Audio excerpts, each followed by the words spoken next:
بینندگان محترم ما حاضر اپراسیون میکروتزر را تمام کردیم. در اینجا ما نطفه ها را گرفته کرای کنسرواسیون گفتگی چیز است اون را یخ کردیم و اکو میکنیم. لیکن این случай интересный است.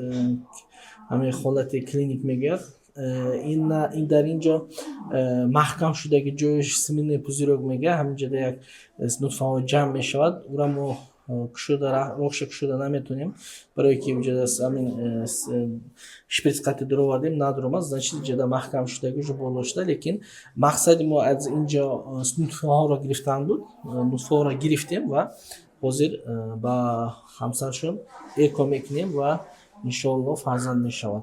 شما دم اگر بینسلی که بیزاریاتی باشد ناامید نشوین. این ما داش 0% باشید هم خیلی کرده اپراسیون گرفته میشه. لیکن تیار بودن در کنه یا توغری دیاگنوستیک کردن در کنه و دیاگنوستیک کرده و اینا اپراسیون کرده میشه و تخم نطفه گرفته میشه. سلامت باشید.